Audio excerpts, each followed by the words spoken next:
Good evening and welcome to the Monday, November 24th, 2025 meeting of the Martinsville Common Council. The meeting is hereby called to order. At this time, I would like to invite Pastor John Barrett from Hoosier Harvest Church to come forward with tonight's invocation. So if you would please stand and then remain standing for our pledge. Thank you. Let's pray. Lord, we thank you so much. And Lord, tonight, even this Thanksgiving week, we just are grateful for our community. God, for your blessing, your favor on us.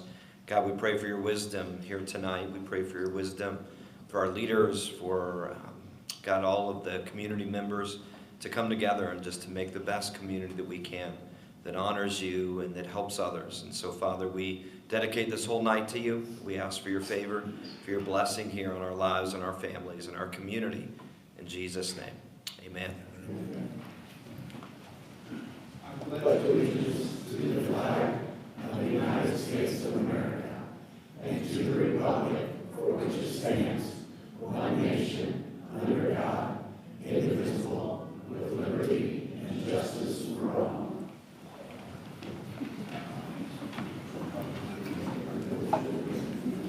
At this time, would Mr. Murda please call roll? John Badger. Present. Susie Lips. Present. Ben Mahan. Present. Josh Farron. Present. Ann Miller. Present. Phil Deckard Sr. Back at medical rehab. Phil Deckard II. Present. Mayor, we have a quorum. Thank you. Prior to tonight's meeting, you each received the minutes of the Monday, November 10th meeting. Are there any direct additions or corrections to the minutes? I make a motion the minutes be approved as presented. I second that. Motion made and seconded to approve the minutes as presented. All in favor, say aye. Aye. Opposed, no. Motion carries. At this time, I believe Police Chief Rick Lang has a special presentation.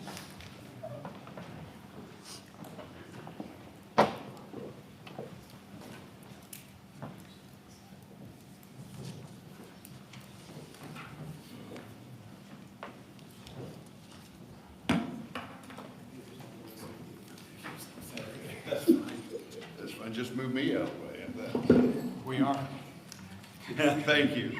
Thank you. Best favor all week.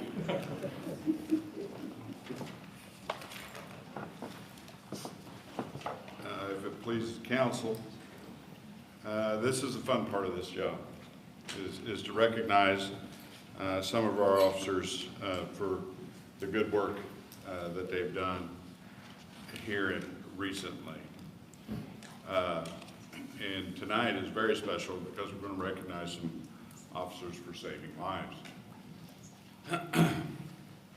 Including tonight, in the last 2 years, I've given out 4 life-saving awards. In 2 of the cases, 2 lives in high probability were saved. Therefore, there are 6 souls that are still with us here on earth due to the heroism of the officers that we have here in Martinsville and the county. We are all aware that 90% of our council meetings usually have something to do with the budget, as it well should, as we want to be good stewards for the taxpayers' money. But what kind of price could you place on saving 6 souls from here in Morgan County and Martinsville? I would argue that you cannot put a price on it. Therefore, I believe it is fitting that we recognize a few of our officers here tonight for their heroic actions recently. First, I would like to recognize Officer Patrick Patterson.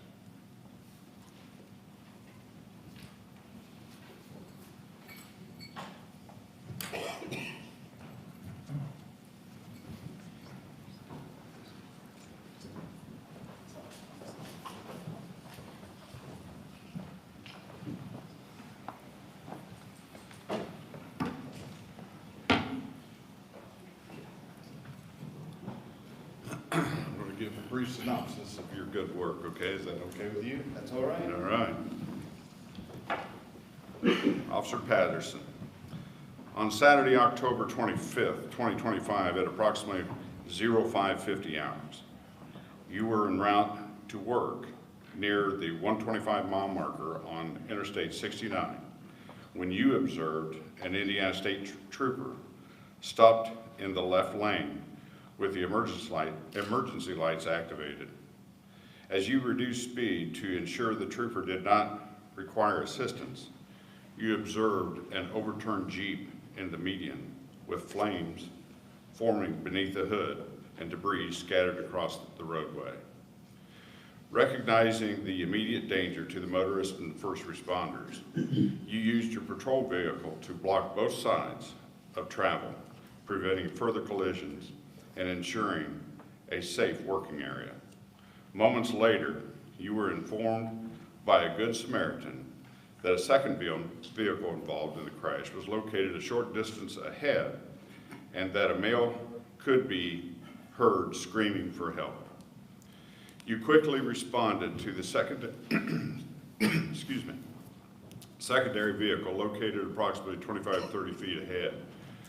There, you located a severely injured male lying on the ground with extensive trauma to his lower left leg.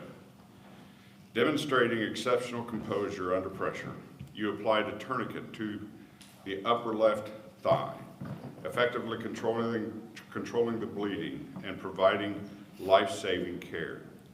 You continued assisting until medical personnel arrived and aided in loading the patient into the ambulance. Your decisive actions, calm professionalism, and willingness to intervene despite being off duty at the time represent the highest standards of the Martinsville Police Department. Your response undoubtedly prevented further injury and contributed significantly to the victim's survival. Since joining the Martinsville Police Department in March of 2025, following your service with the Spencer Police Department, you have consistently demonstrated dedication, sound judgment, and a commitment to service. This incident is an outstanding example of your character and professionalism. On behalf of the Martinsville Police Department and the community we serve, I extend my sincere appreciation for your bravery, quick thinking, and selfless action. Respectfully, Rick Lang.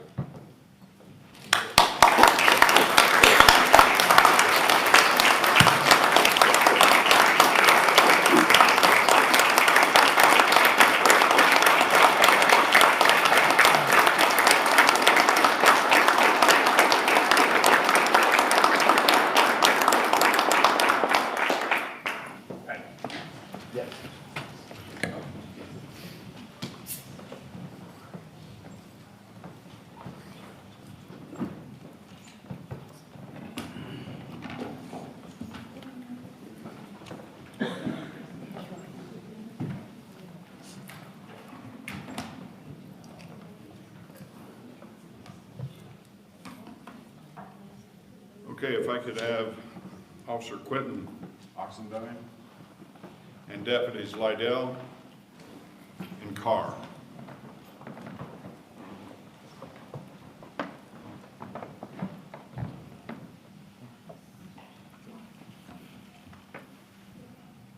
How are you guys? Good tonight? Yes, sir. Good to see you. All right, I'm reading this off a phone, believe it or not, so I hope I don't lose service. And let me get it real close. Saturday, November 8th at approximately 02:45 hours, Martinsville Officer Quentin Oxendine and Morgan County Deputies Jonathan Carr and Richard Lydell were in the area of Schwab Drive in an attempt to serve a warrant. Upon arrival to the area, fire was observed coming from the outside of an unrelated residence to the warrant service.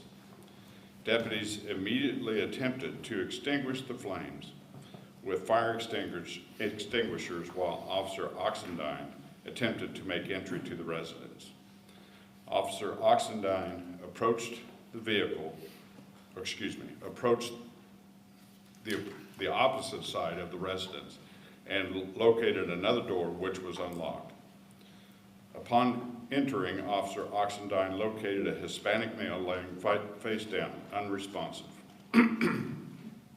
Officer Oxendine along with Deputy Lydell, pulled the male to the front of the entryway where he began to regain consciousness.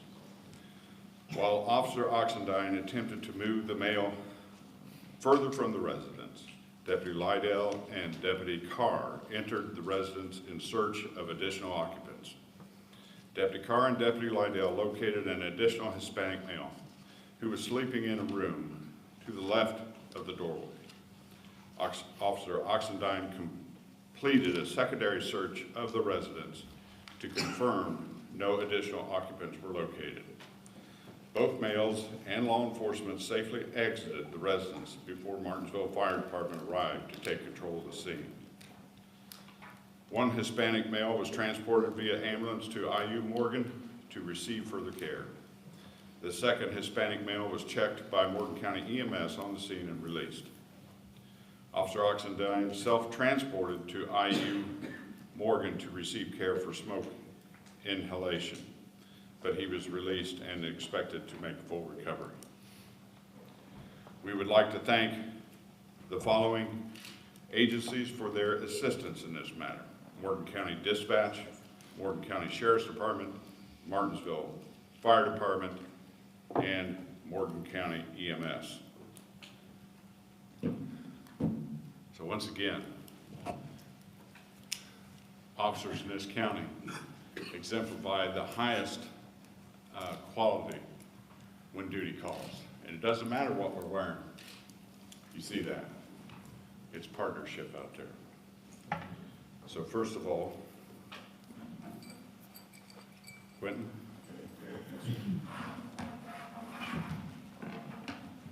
Congratulations.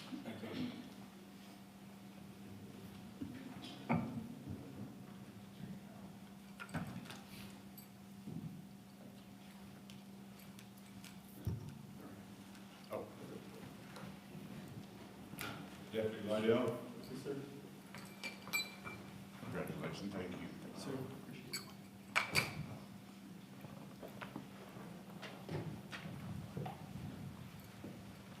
Deputy Carr, thank you very much.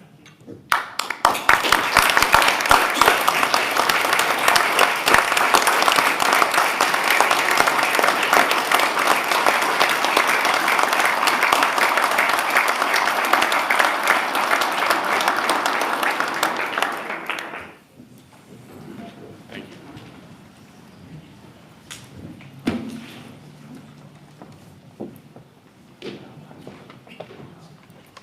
Can't believe I got through that without accident somehow.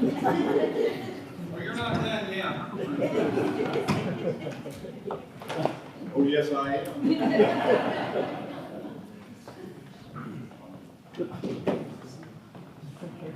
As many of you know, Chief Lang has decided to retire for the third time in December. I kept trying to tell him, Mary doesn't want you at home. She's paying me for you to stay here, but he's not mine. So we want to present him with a plaque, and I've known Rick for a long time, and it's been an honor to have him serve as Chief of Police here in Martinsville, while I've been mayor. Plaque just says, presented to Richard Lang in recognition of 51 years of service of law enforcement. So you started when you were 10.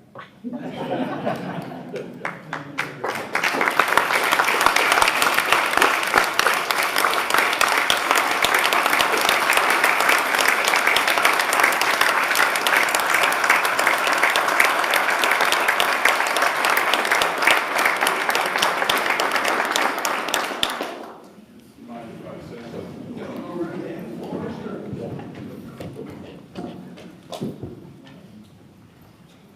Well, this is very nice, unexpected.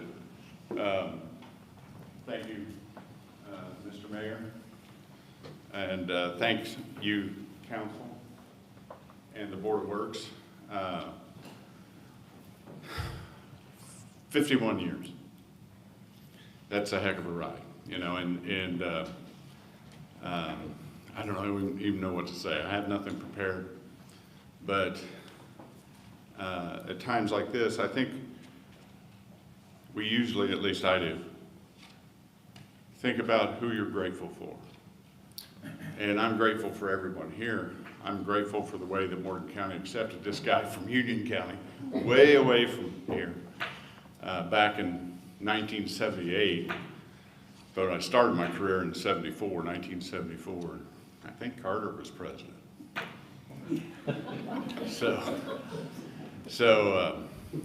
But I go back to who I'm most grateful for, and that's my parents. You know, I remember when I was a young boy and not getting very good grades in school. You know, this is pretty good for a kid that barely got out of the 4th grade. But Mom said it didn't matter what you do for your vocation. Just try to do the best you can.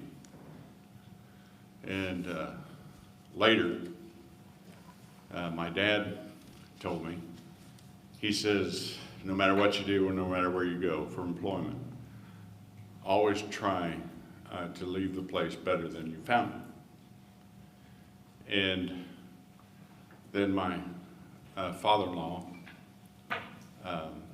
none of who are no longer here. Soon after I got out of the academy, I was all 23 years old and I was in good physical condition then. 70 years old now, so I mean, big difference.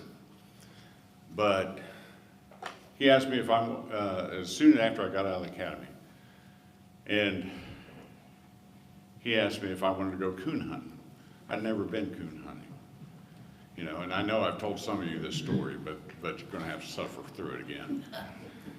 But so I went with him, not knowing what to expect, you know, and we go out there in the country, in a long old country road, and he gets out 2 dogs. And he points at that dog and he says, see that dog there?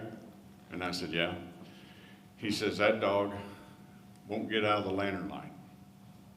He says, see that dog over there? I said, yeah. He says, that dog will hunt all night, all day, the next day, and you'll have to go get him to get him off the track. You have to go find him. So he said, don't be like that dog. So, Bud Stanton, 51 years, can I get off the track now? And Mom and Dad, I might have not left every place better than I found it, but I tried my best. And now I get to go home and spend my days with my best friend, my wife Mary, who's here, my granddaughter Tegan and her mother Audrey, and my grandson Rhett, and my children, my dog Jake, and my 4 llamas. So I've lived a blessed life and I've had a great career. And thank all of you.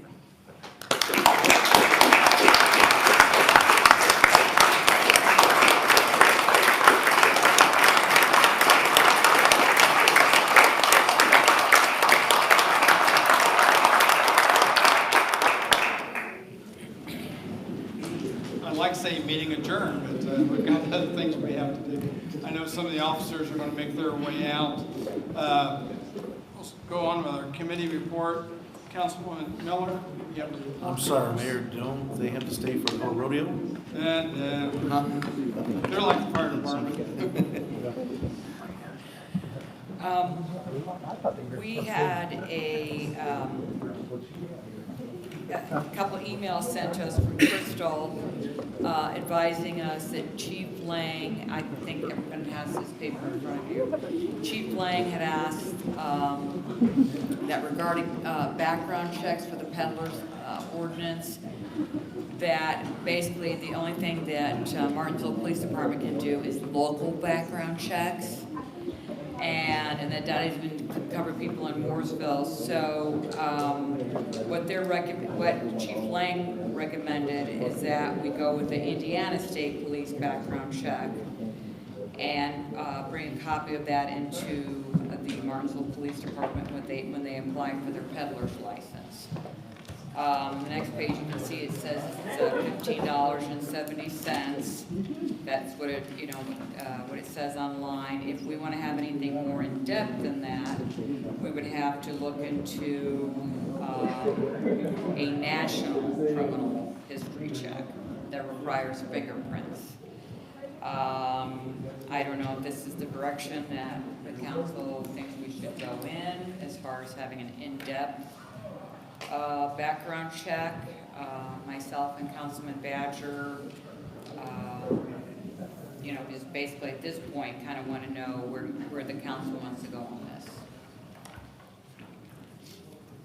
What's your recommendation after doing the research? Councilman Badger, what do you think? What's your recommendation? Go ahead. I just want to make sure if we do a background check, that if we have solicitors come to town, that the people that they're soliciting are safe and secure without any problems from those soliciting. So, I think probably the state is probably going to be good enough. I think if you go to national, I don't know what that would cost. May cut your solicitors down, but I don't know if it would be in line with what we would want to do. You may want to think about doing it. I mean, if the peddler is paying for it, you might as well request the large one, because if you ever had them come to or a lot of these companies, the people are not from Indiana to begin with.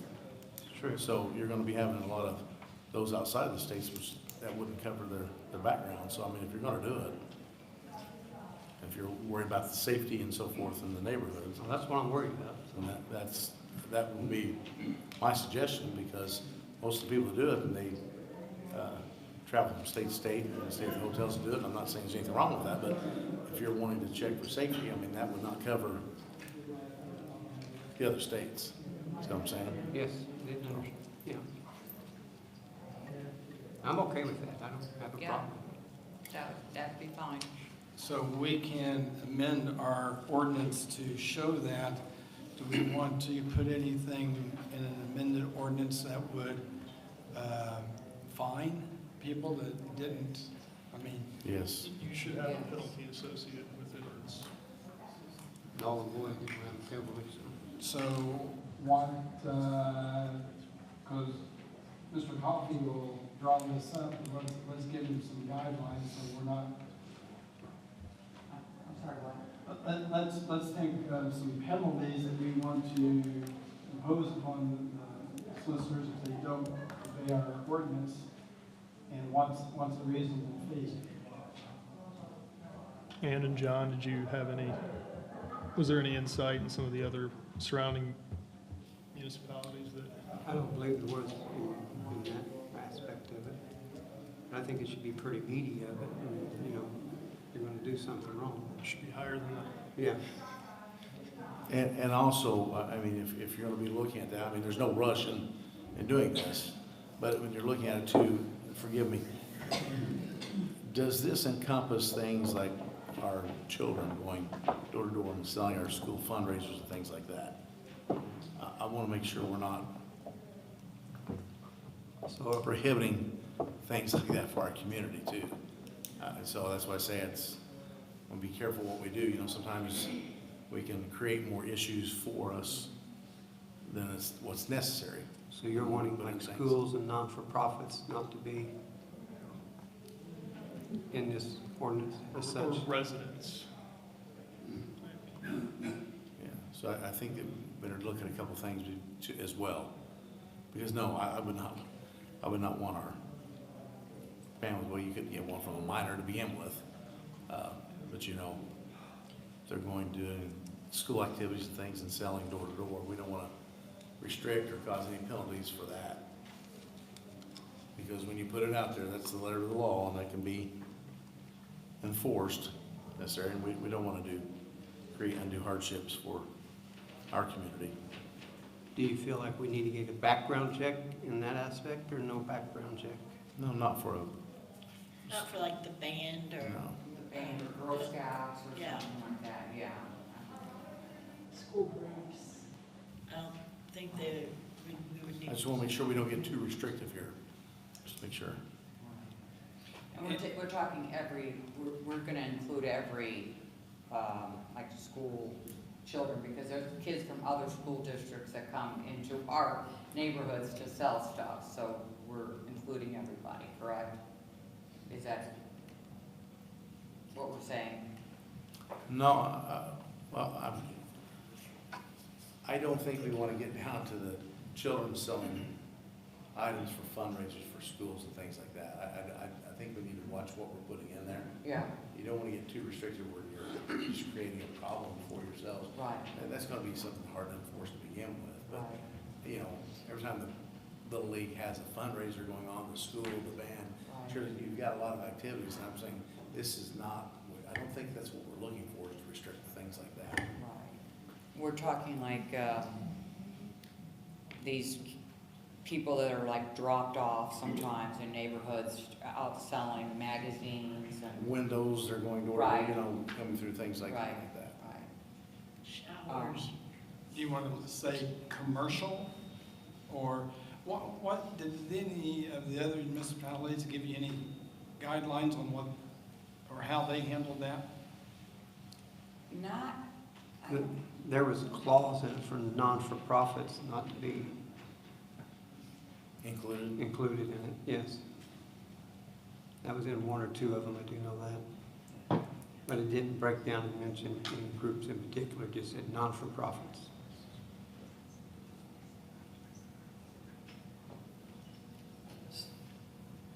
How do they validate? profits would be exempt. Like how do they do the validation process? Well, that didn't include that in any way, but I suppose you would, if it's a group doing it, you would have to have the proof of non-for-profit. I mean, that would be a 501c3 or Just something saying, like if that. anybody can say they're a nonprofit, Yeah, it doesn't I- mean that they're necessarily. Well, if they prove that at the time of filing for it, then I don't know, $250 fine for not filing their background check and filing for a peddler's license.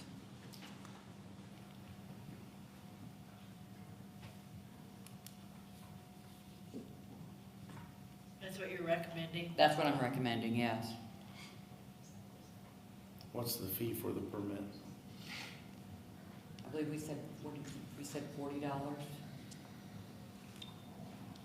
Because normally it's what, it was 25, right?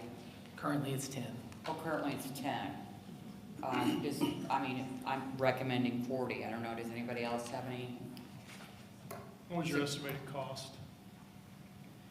As far as time, I mean, we have 2 hours of time committed to it for a $10 permit. Where we kind of got hung up, just for a little bit background reference for what it's worth, is the enforcement mechanism. I mean,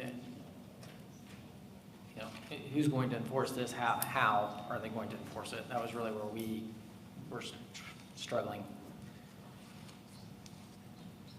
well, the way of enforcing it would be the people that were being called upon would have to call in if they couldn't prove that they had the ID and everything. I mean, you would have to have call-ins from those that were being solicited. Right, but what we were running into is like people knocking on doors without their solicitor's permit. And then when they are confronted by citizens, then they just vacate the premises and leave. And then go on to 2 blocks down the road. So, I mean, you can have fees, but ultimately if they're going to try to circumvent the system, how will we address that? I guess is the big question from, that's kind of what we initially brought to you. I don't have an answer, so I wish I did. Because even if you put it in the hands of the police, if they call the police, by the time they get there, in all reality, Well, that's that true. entity is probably That's lost. like a lot of calls they go to, but I remember several years ago when one of our officers had that case, because it wound up in a civil lawsuit, if I'm not mistaken, but it's been done before, so, I mean, Yeah. I it's think not it can be something, done. you know, it's not like they're going out patrolling for that. That's gonna be something where a citizen calls in a complaint and says, we've got this, and they're gonna respond like they would to any other call. So it's not like they're gonna be out driving around and just randomly checking people or looking for them, so it's gonna be more of a reactive call, Right. unlike the proactive calls that they take. I just think whatever you put in there is gonna have to have some type, that is spelled out in there. Currently, it doesn't have any enforcement mechanism built into our current Well, if ordinance. it's an That would be ordinance, then spelled out right. that a citizen would call him.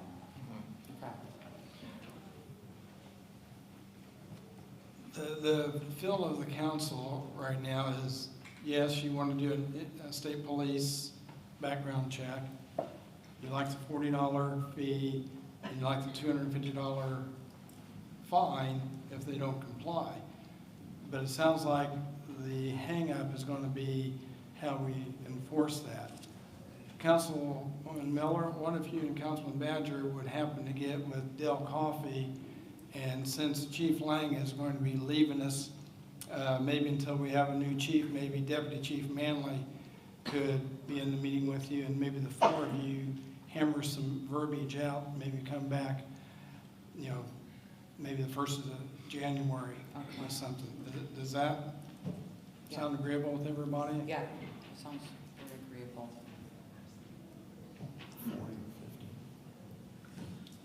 I'd be interested from Chief Lang or Deputy Chief Manley.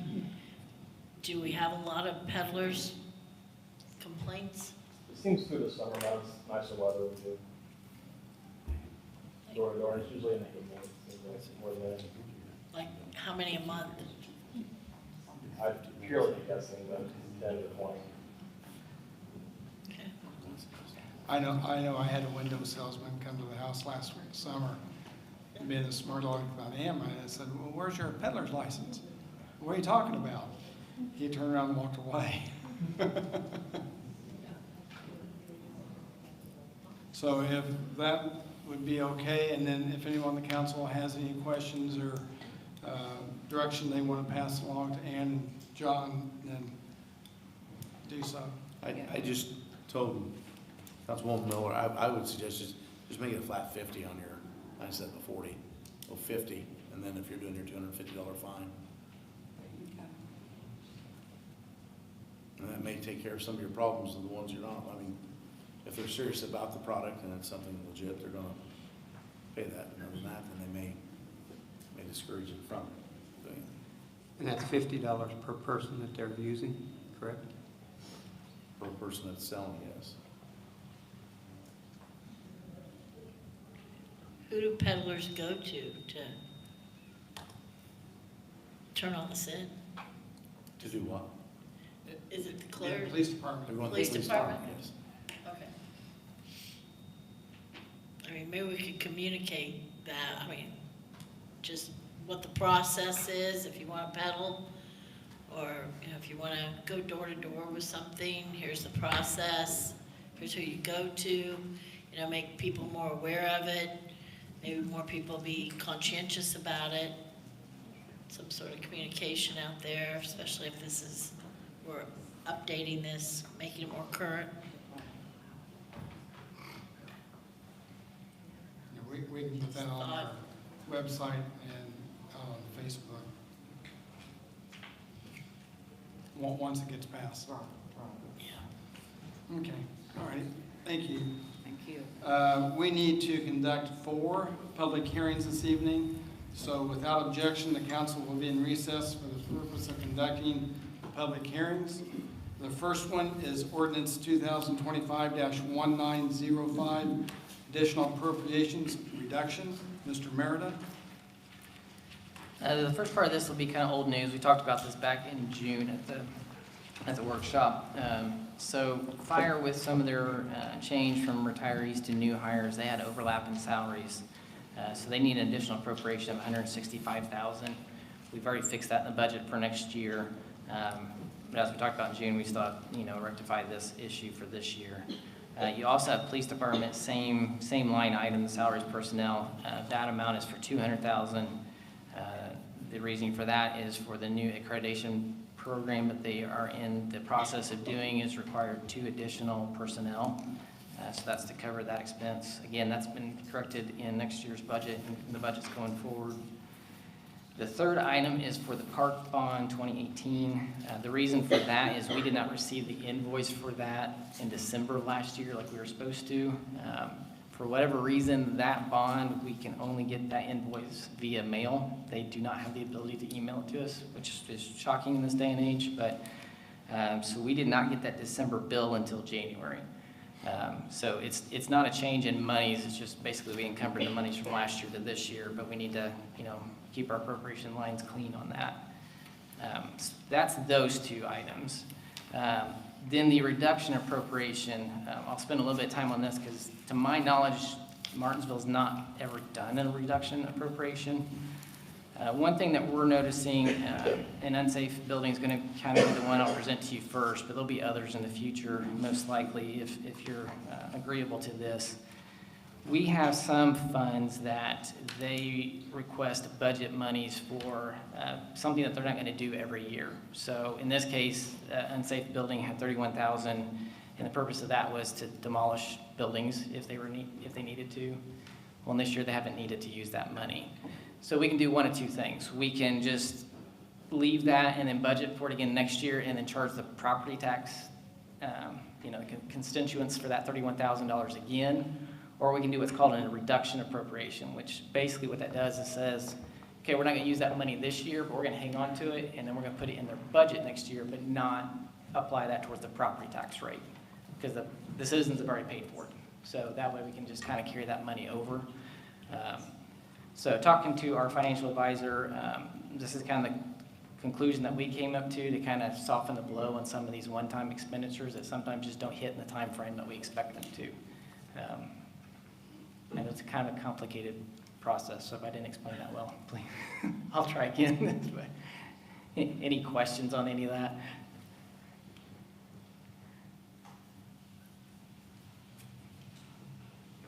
So you're gonna say that line item is still in there? It's still next year's budget. It is not going against your property tax for next year, though. Because they basically will have the cash at the end of this year.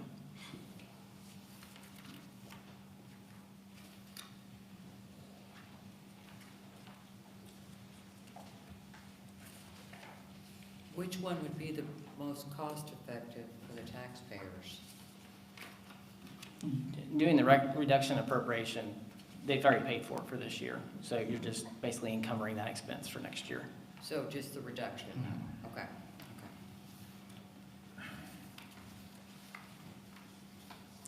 We're hoping to accomplish a few things with doing this. One, reduce the property tax, albeit this one's not going to move the needle much, obviously.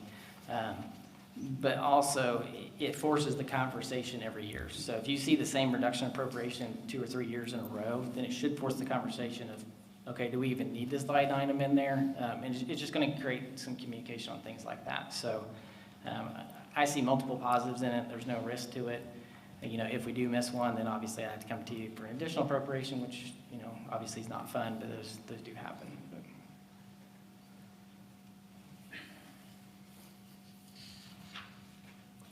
Does the council have any other questions for Mr. Merida at this time? This time, I'd like to open up to the audience. Anyone that would like to address this topic, you may come forward and have 2 minutes. I don't see anybody charging to the podium, so we'll move on to the next item on the public hearings. Ordinance 2025-1906, wheel tax and NVL excise surtax. Mr. Pierce? Yeah, thank you, Mayor. This is ordinance 2025-1906. It is an ordinance that imposes a municipal wheel tax and a motor vehicle license excise surtax and creates the Martinsville Wheel Tax Fund.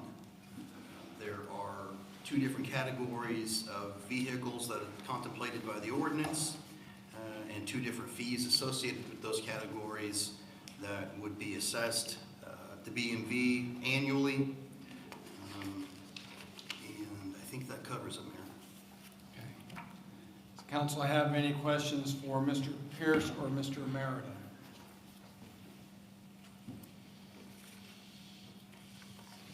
So is this on top of the state's wheel tax? Is that what we're saying? Yes, Counselor, this is a new wheel tax. There was legislation recently passed at the state level that allows certain local governments to impose this tax, and it would be in addition to state, any state levy associated with the wheel tax. What would the monies be used for? So the legislation passed at the state enumerates a number of what you can, a number of items you can spend the money on. They all relate to infrastructure and transportation, roads, anything that's directly related to the usage of vehicles. Our recommendation is if you go forward with this is, as Mr. Pierce suggested, setting up a fund for that.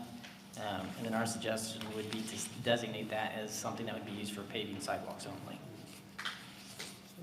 Because the intent of this is to give you the capacity to repair, maintain your roadways. So that would be our recommendation, to assign that right off. So what's the projected tax to be received from Martinsville? If you passed it this year, you would not receive it until 2027, but our projection is right at $250,000 to $300,000 annually. Is it a set fee on the wheel tax? I believe it is. Is it in this document? Yeah, I think, What was the question, the dollar amount? yeah. Yeah, there are two different tiers. Your traditional cars, trucks, vans, it's $25. And then RVs, buses, semi-trailers, it's $40. Is this a tax the state already collects? I didn't hear that. I'm sorry. Is this a tax the state already collects into a fund? And this would be our allocation into that fund, a certain percentage of that? My understanding is that this would be an On top of additional local levy. On top of it? On top of it, correct? Yeah, our municipality is not currently collected, so you The would state does. The state collects it currently, so you would be So requesting this will be those new. monies. Basically, you're getting a bigger piece of the pie. Are there very many cities our size that does this?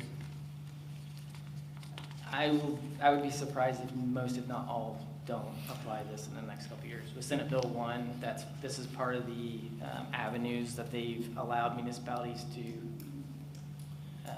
basically shift tax monies. So we'll be getting less property tax money, so they're trying to alleviate that blow. That way you have other avenues So to we're get those. trying to create then, I mean, it's not really getting the bigger part of the pie, it's we're making the pie, right? My understanding is you're taking part of the pie from the state. They're allowing you to do that. So we're taking part of their wheel tax there already? That is my understanding. Is that, council, is that correct? And the amount that they allow us to do, is that based off of the impact with all the additional traffic that we're seeing through here, or is that separate? Yes, I have a cheat sheet that Jeff Peters had given me. If the council would like, I can send that to you all. Yeah, but I'd just like to That might- confirm to find out whether we're creating a new tax or if we're taking from the states. I can take the question to Attorney Dale Coffey and have him follow up with you. I don't want to be wrong on the record here tonight. That's, Same. well, we wouldn't hold you to it.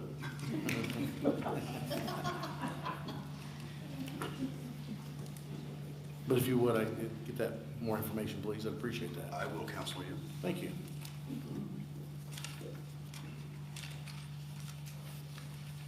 Does the council have any more questions for Mr. Pierce?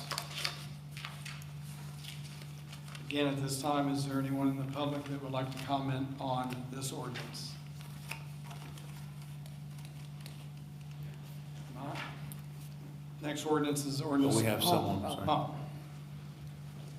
I just have a couple questions. My name is John O'Connor. Thank you for allowing me to speak. Is this just for Martinsville City? Is this Morgan County?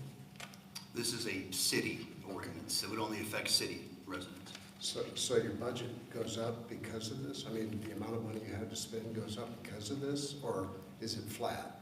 In other words, the state decreases, this goes up. I heard you talk about that. And will you address this in a future meeting?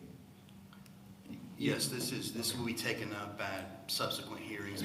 My understanding is that for it to go into effect next year, it would need to be taken up and passed at a December meeting. Okay. That's all.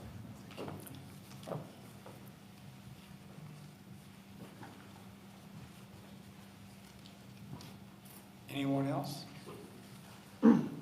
Next on the agenda is ordinance 2025-1908, annexing certain territory to the city, Sun Energy Farms, Cheyenne Hoffa.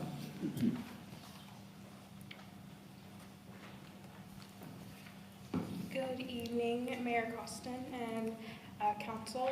I'm Cheyenne Hoffa. I'm the entitlements manager for 4-Star Group. We're under contract for a piece of ground that's owned by Sun Energy Farms, LLC. The owner is here today, and we are seeking to annex the land into the city of Martinsville to, in the future, develop a residential neighborhood, which will come in subsequent public hearings for rezoning and et cetera. So we have a resolution and adoption of a fiscal plan in front of you guys today, which outlines some of the information about services. I know I've been in talks with the mayor as well as Gary Oakes about some future projects that are coming that way that'll serve the site with sanitary and water, as already planned to serve Faith Church to the north. We are the developer of Hannah Farms, which is currently under construction for some new homes there next to Walmart. But I'm here to answer any questions you guys might have about the annexation, and I appreciate you hearing me tonight. It was a cool meeting to be a part of with all the police acknowledgement at the beginning, so thank you. Could you, again, I apologize, I know there's no map here, I don't believe. It should be on the Can you last describe that, page. is there? And later on down, okay. Yep. So it's just south of Faith Church. The property only fronts onto State Road 252, but it backs up to, you can't really see it from 252 very well right now. If you drive by, it's pretty heavily wooded, but it's just to the south of Faith Church that's on State Road 44. Okay, thank you. Yep.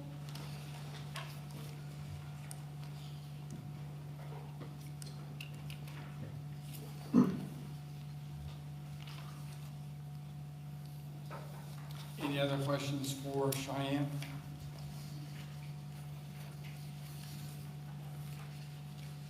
Okay, thank you.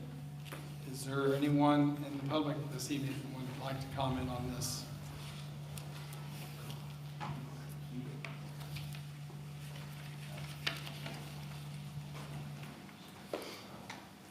Again, my name's John O'Connor.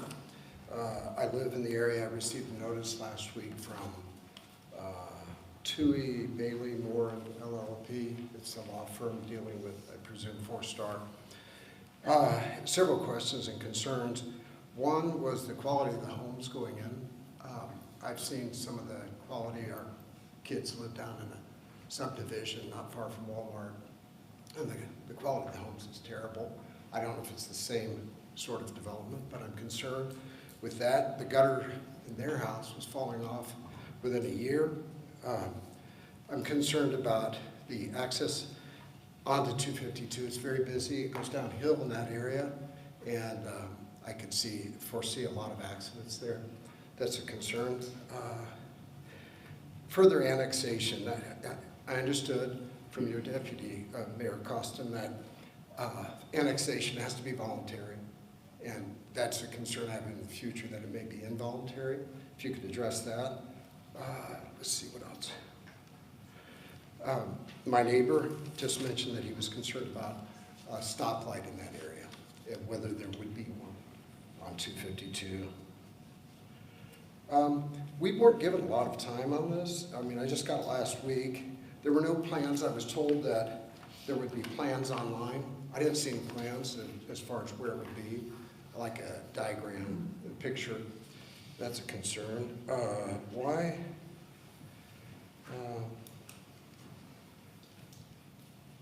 Okay, I addressed that. I think that's all I have right now. If you could address that or at some point. And is this a complete deal right now? Are we just going through the motions. Have you already approved it? I just No, don't know. this This is is the first just a time. public hearing to annex the property, and once the property's annexed in, then they'll need to go before the plan commission to show what their plans are for their development. Okay, and that's Mr. Oaks? Well, no, that's the plan commission, that's 11-member Okay. board, He's the planner. yes. Okay. But as far as, I can answer a question about annexation. Annexation was changed by the state a few years ago. Prior to that, the municipality could go in and take property similar to what the city of Martinsville did to some of the areas south of town around the Liberty Church, Liberty Christian Church area.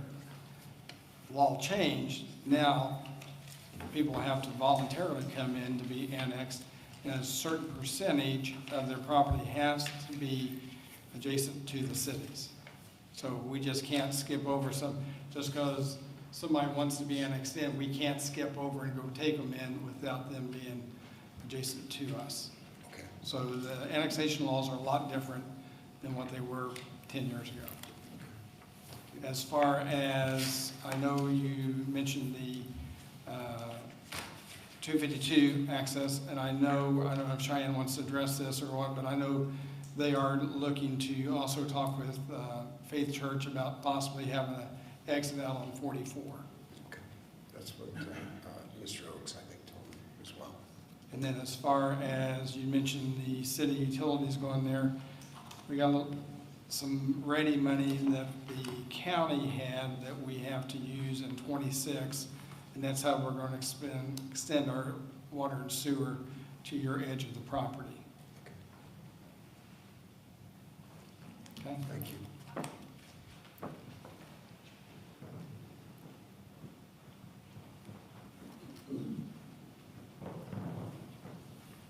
My name's Darrell Gray. On the water and the sewer extension, is that coming from the city, or is that going to be Payne Hills Water? That's coming from the city. Coming from the city. We pushed our water and sewer underneath 69 3 years ago, and again, the county has some funds from their Ready One grant that they are going to give, and they've given it to other municipalities too, that will allow us to extend those services further east. Okay, and then when you're talking about an annex, are we just annexing that 60-some acres? Yes. Or are they annexing anything around it? No, it's just the 60-some acres. Okay. Mr. And then Bishop. anybody that's familiar with 252, if you're headed east in the morning, the sun just blinds you. And that's what I'm worried about, if there ain't a stoplight. Somebody's gonna be pulling out, some young kids going to school, and they're gonna pull out, and they're gonna just get run over. If a stoplight would be needed there, that would come from the state. Okay. That's out of the city's jurisdiction. You can't see nothing with the sun in the morning. Right. It's literally Especially if you got a little dew on your windshield. That's all I got. Anyone else? Okay, let's move to the fourth item, ordinance 2025-1909, additional appropriations. Mr. Merida? So let's talk park bond again. So with the issue that we had last year, it would be our request to do an additional appropriation for the park bond in the amount of $90,485.68. The purpose of this would be to pay the park bond off a year early. Not a huge amount of savings. It'd only save us about $7,000 doing this, but it would get the bond off of our books a little bit early, and then alleviate the problems that we've had with that bond historically. It's just been problematic getting bills. The issue we had last December's happened a couple times in the life of the bond, which is not that old of a bond. So Park has the cash to be able to do this, so it wouldn't be a burden on the taxpayers. We'd just be using that money to pay the bond off, and then as the property tax money came back in next year, we'd be paying the park back. So it'd be a net zero, but it would get the bond off the books early. And did you say it would save $7,000 also? Okay. Yeah, not as significant as some of the other bonds we paid off early, but it still helps, but. I might be wrong, but I thought you said that they said that we could not pay that bond off early at the last meeting. That is the fire building that we cannot, unfortunately. Okay.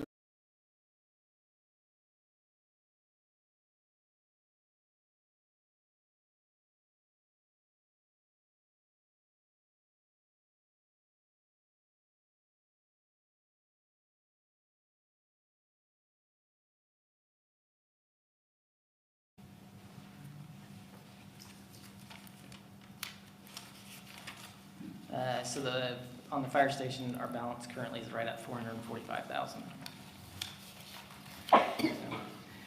Still have a little ways to go. But yeah, we are prohibited from paying that one off early.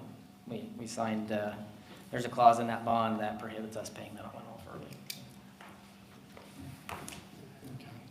Any other questions for Mr. Merida on this ordinance? Again, open it up to the public if anyone would like to comment on ordinance 2025-1909. If not, without objection, common council meeting is back in session. First item on tonight's agenda for the council meeting is the first reading of ordinance 2025-1905, additional appropriations reduction. Mr. Merritt, anything else you want to say the second time around? No, nothing else to add to that. Okay. Again, as this is the first reading, this ordinance, no action will be taken this evening. The second item on the agenda is the first reading of ordinance 2025-1906, the wheel tax. Mr. Pierce, do you have anything? Nothing to add, Mayor. And you'll find out some of the information that they were wanting, or you'll pass that on to Mr. Coffey to bring it back to us. Taken significant notes and comments from councilors, and I'll be taking that back to Mr. Coffey. Okay. Again, that's the first reading, so no action is necessary tonight. Third item is the reading of the annexation of the Sun Energy Farms. Cheyenne, anything else you want to? I could address a few of the comments that were given earlier. Thank you again for letting me come again. Cheyenne Hoffa, Entitlements Manager for 4-Star Group, Indianapolis. 4-Star Group is a residential land developer. We are not a home builder. We typically go into contract with the home builder when we are about to start land development. I do know that we've had some conversations about lot size and et cetera that are going to be different than what is in Hannah Farms. So I assume that the home type will also be a little bit different as well, but appreciate to hear all your guys' concerns. As the mayor indicated, we are looking for some different points of access from the site. We understand that there are some concerns for 252. We already went ahead and had a traffic study done and have reached out to NDOT to kind of start those preliminary conversations about 252, but I think ultimately we'd like to find an alternative entrance to quell everybody's concerns about 252, but we're excited to bring another project to Martinsville, so thank you. Thank you. Also, the fourth item is the first reading of ordinance 2025-1909, additional appropriations of the park bond. Mr. Merida, anything on that? Yeah, nothing further to add to that one. Again, that is a first reading, so no action will be taken this evening. Next on the agenda is the first reading of ordinance 2025-1910, request for rezoning from Rooted Oaks Construction. Mr. Kosenik? Mike's not available. Okay.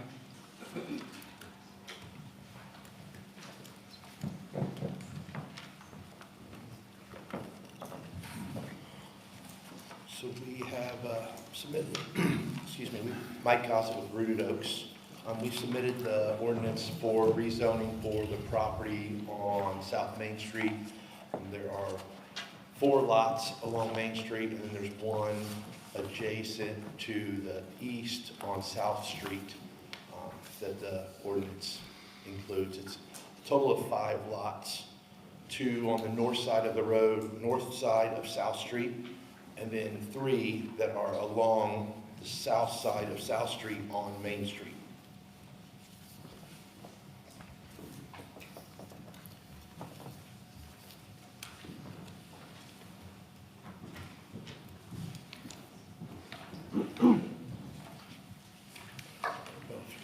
Anything else?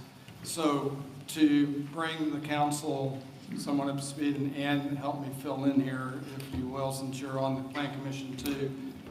There was quite a bit of discussion regarding this project at the council meeting, or at the Planning Commission meeting. It was sent to you as a council on a favorable recommendation. There were several neighbors that were concerned, and prior to this meeting at the Plan Commission, there was a public hearing, but there was so much discussion that we felt like we needed to open the floor this evening to the residents that wanted to say something. Now, I know that at the Plan Commission, they were given some liberty to go over the time limit, but tonight we're going to stick to 2 minutes. So if anyone, thank you, Mike, you may be seated. If anyone from the community would like to get up and speak, give your name, your address, and you have 2 minutes. Stacy Allen, 139 South Main. This will be one house over from where I live. Main concerns are several. 2 minutes, we'll try to keep it to a couple. After the last meeting we had, I sat on my porch and watched that intersection for an hour and 40 minutes. 17 cars rolled through that stop sign, going both to the right or left or straight ahead. And this is in the afternoon, after the buses have run. This is the slowest time of the day. 17 cars just rolled through it. 3 didn't even try to appear that they were slowing down and just flat out ran it. 1 going left, just wheeled around that corner. Now you're going to add upwards of 40 cars to that intersection, entering, exiting, parking, and upwards of 75 people trying to live there, including children. First kid that gets clipped is on the building, because it's going to happen. It's not made for that many people. Now, you can hear about our property values going down, and they will. And I know our beloved Morgan County will keep our assessments high just so we feel good about it. But the actual resales are going to drop. R3 is not the right call. R2, make them build within the R2. That would be fine, because there are some R2 buildings in our neighborhood. There are no R3s. That high density of a thing is bad. It doesn't meet the neighborhood. It doesn't help the neighborhood. It hinders it. It will tear down the basic structure of what our neighborhood is now, which is a lot of people who've lived there for 3 and 4 and 5 decades. And remember, it's also halfway between Poston Road to the south and John R. Wooden to the north. And you're adding all those additional cars. Thank you. Thank you, Stacy. Anyone else? My name's Brad Anderson. I live at 1190 South Main Street. Me and my wife, we've been there pretty close to 40 years. Some of you guys probably know where I live there. When they had these meetings, the gentleman producing the plans for it, they were already told that the plans ahead, there were 30 apartments there. It was already told that their plans did not meet the square footage. They were too big. They're already taking out other rental homes that are being rented by the same people that own the property that they're wanting to have already changed the zoning on. If you go to Maryland Street, down one whole side of that street are all rentals. I think this is just phase 1. They're going to end up trying to take that whole thing and put apartments in there. That's just my opinion. I think it's too dense. They're already looking at probably 130 people moving into that lot across the street from my house with a 3-story building there. I'll never see the sunrise again, ever. Like you said before, I'm the guy that said all the cars running the stop sign. That's a fact. It's been going on for 40 years. They don't stop. But now you're going to have, who knows, 120 kids, 75 dogs, 100 cats. There's inadequate parking. The people that had a house right next to it, the McLeans, or McGill's, they already sold their house because they were going to put the dumpster and the dog park right next to their house. So I talked to the guy that bought it that was in these meetings. He bought it, he's going to make another rental out of it. Do we want rentals or do we want home ownership in Martinsville? I think we got enough rentals, we don't need any more. If these guys want to redevelop that property, I have no problem with them building homes and selling them or leasing them to someone, but there's no home ownership coming out of their mouth. They're gonna own it, they're gonna run it, they're gonna run it, they're gonna run it. And when they get tired of, or they can't get it rented, it always ends up being Section 8. Does that mean my timer? Thank you. Thank you.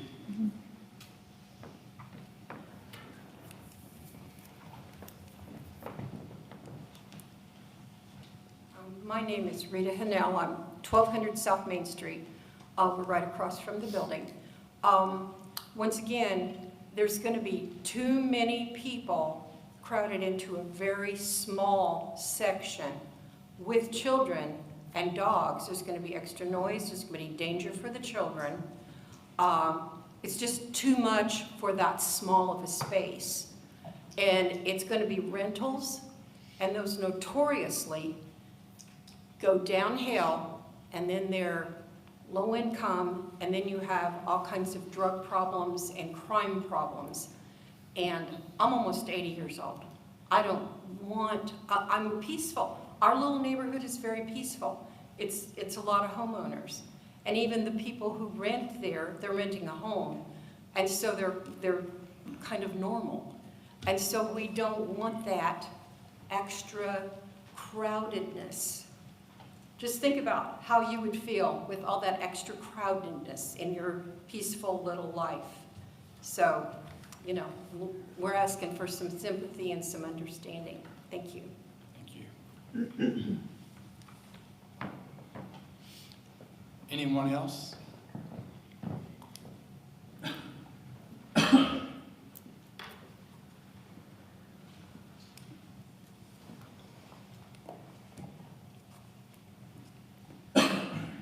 Okay, I wasn't going to, but here I am. Mary Reinert, 1159 Maryland Street. School buses turn that corner, they're parked in front of my house at 7 o'clock in the morning. That's how early. Then you're gonna have 20 apartments with how many people trying to get in and out with a school bus? Because if the school bus knows that the homeowner's leaving, like they'll leave a gap because they know I go in and out. But are they gonna be parked on Main Street to turn? Okay, I'm gonna let that go. My next thing is, those homes were built the same year I was. So I'm guessing that the sewer line and the water line that goes down Main Street is 80 years old. Will it handle 40 toilets and 20 washing machines? Or will the city end up having to redo water and sewer lines? Because people are already having problems with water and sewer lines because they're old, like me. And one more thing. There is still a drainage problem down there. There's a drainage problem. The Kinsler House, some of you know what the Kinsler House is. It's the gray house on the corner that is not part of this project. Still has a mud puddle in front of it from the rain on the weekend. Will this construction that we don't want impact drainage? Because I get a flood in my yard if it rains heavy. Ritter's apartments on the corner usually have a big flood in their yard. There's a flood in the road from Main Street to Morton Avenue after a heavy rain. That's all. We don't want it. One more thing. Has there ever been an R3 that didn't go to, pardon my expression, shit? We've got Lincoln Street, we've got what was the courts. Anything beyond a double, eventually over the course of years, has gone down and become a problem. Thank you. Thank you.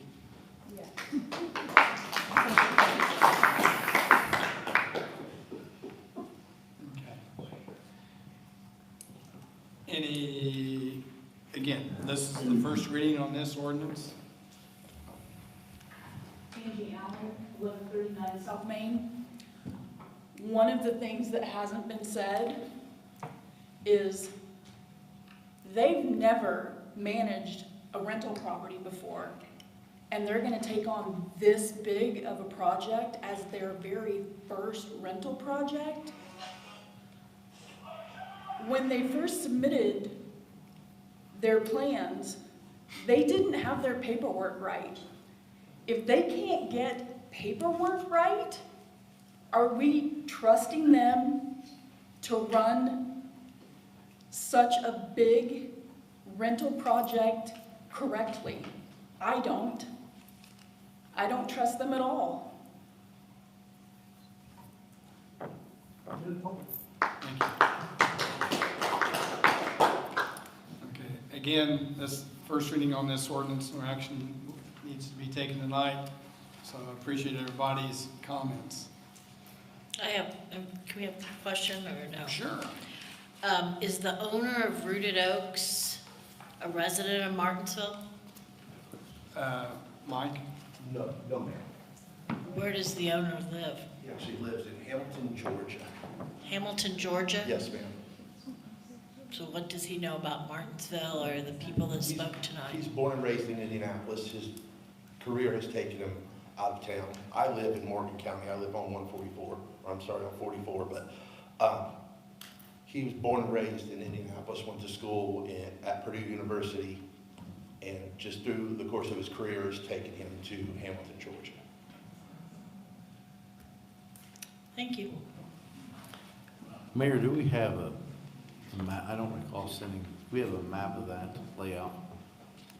I asked that because at the very beginning, and I know I don't attend the planning and zoning, but before this went there, at one time I was shown a map, and I heard it's changed a little, but I was under the understanding that these homes were going to be similar to the townhouses at the end of Main Street, Main and Poston, and then I was told that they were going to look like the homes up here on East Harrison Street by the park, the condos that were sold. I was just curious as to, is it all rentals? Are they going to be sold, or, and how many in there, if we get that information, please?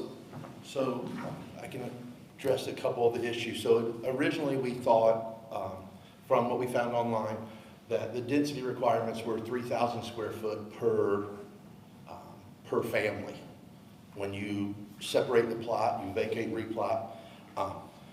We then found out that that information we found, along with the zoning references that we had online on the vacate or on the Elevate website, were incorrect. That's where the problem came in initially. Once we figured that out, it's 2,400 square feet per family, which then reduces it from 30 apartments down to 23 apartments. So that's where we're at right now. And they are townhouses, is the initial plan.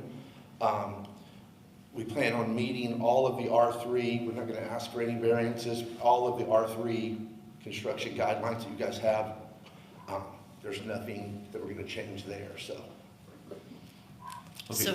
So would the owner have purchased it, the owner from Georgia have purchased it if it was an R2 and not an R3? Because he purchased after it was zoned correctly, correct? No. Our purchase is based on zoning. Right now it's zoned commercial.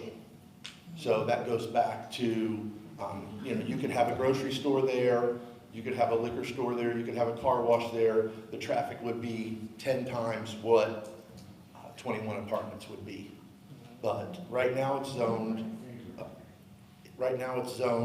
the two of the lots on Main Street south of South Street are zoned, I believe it's B2, which is commercial. And then the one empty lot, it's an asphalt lot on the north side of South Street, but on Main Street, that's B2 as well. And then the lot on the corner of Maryland and South Street is zoned R2, and the lot south on Main Street, the furthest one south, that is R2 as well. That's the townhouses you're talking about now? No, they're actually just houses right now. They're not, although it's zoned R2, they're just regular, The single family townhouse houses. he's talking about marbles. Oh, okay, thank you. Now, I just want to clarify one thing too. When you initially came in, I was told that these were going to be condos. And I made a couple of comments to people, oh, don't worry, they're not apartments, they're going to be condos. Am I right or wrong? No, they're not. That's what I was told. I know they're apartments now, but at first it was going to be. That's what we were told. No, That's I what I think learned here, because we were told it was going to be upwards of $350,000. So it looked like it was going to be high dollar condos like East Harrison Street, and obviously they're for sale. So So these are gonna be all rentals? These are rentals. They're going to be market rate rentals, yes.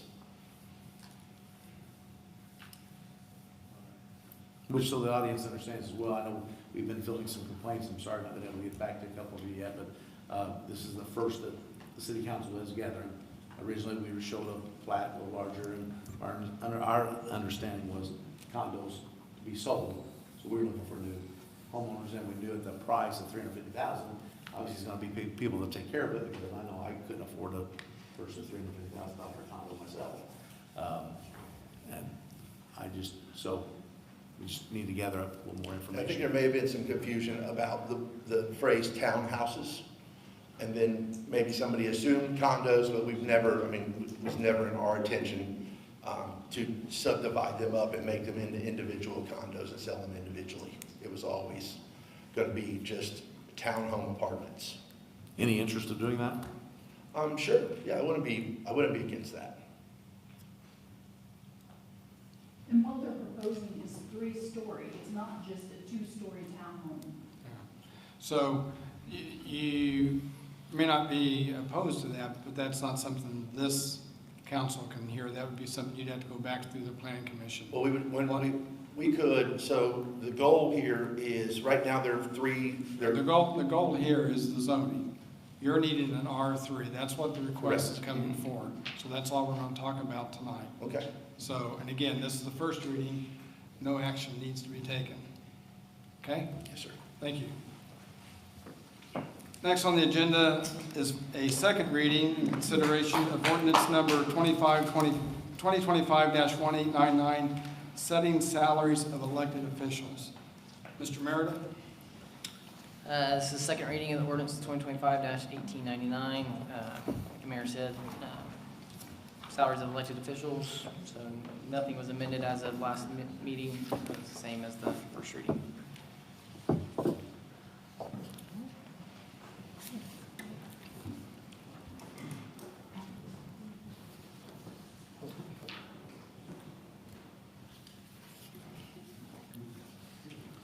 This one we can take action on tonight. Yeah.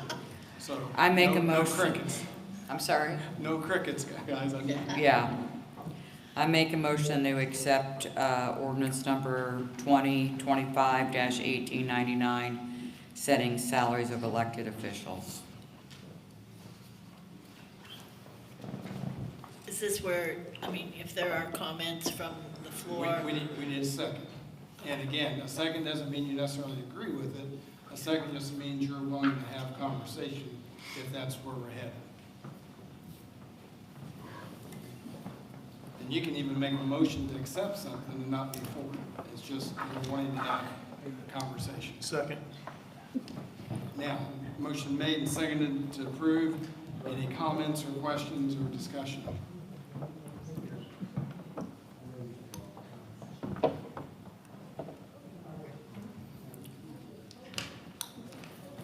If there is none, I will call for a vote. All in favor, say aye. Aye. Opposed, no. Motion carries. Next item on the agenda is the second reading and consideration of ordinance number 2025-1900, setting salaries of certain appointed officials and employees. Again, Mr. Merida.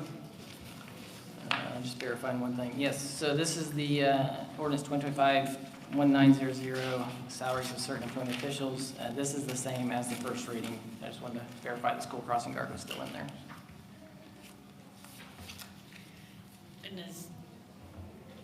And we do not have comments from the public tonight, right? No, we had the public hearing earlier. Okay.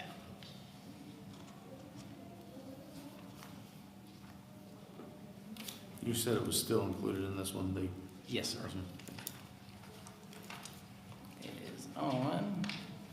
I found it, page 10. Page 10, yes. Thank you.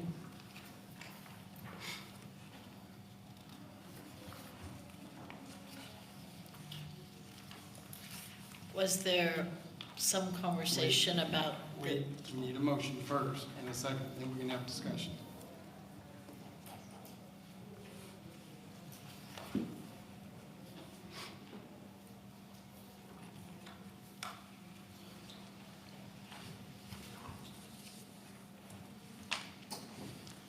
you've got discussion, I'm assuming, correct, Susie? Well, is this the one with the city court? I'm not finding my documents. Which one? Is this the one with the city court, administrative assistant that we? Okay. So Yes. I'll make the motion to. Second. Yeah. So now, motion's made and seconded on ordinance 2025. Now, discussion, council?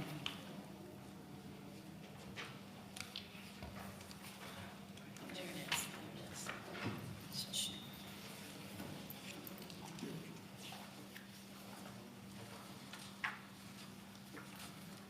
We were going, I thought in our last discussions, maybe not last meeting, but the time before, that we were going to allow some leeway for the clerk of the city court to have some flexibility with hourly rate.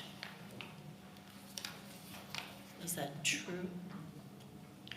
Does anyone recall that discussion? Yes, we had discussion over it.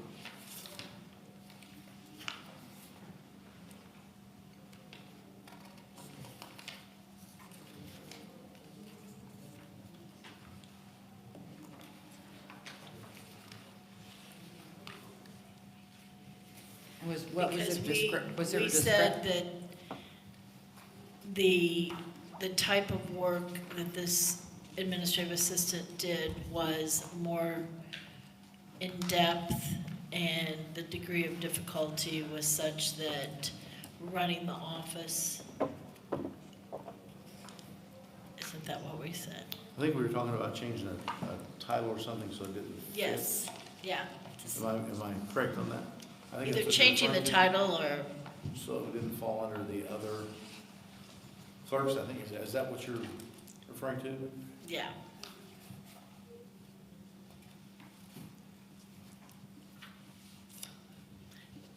So should we table, can we table this one until, or just Well, this one? I Can we thought separate? my understanding of it was that we had that discussion, and that's why we raised that position to $25 2 months ago, knowing that when we gave everybody else their hour or dollar raise, they would be in line there with everybody else, or everybody else would be brought up to them.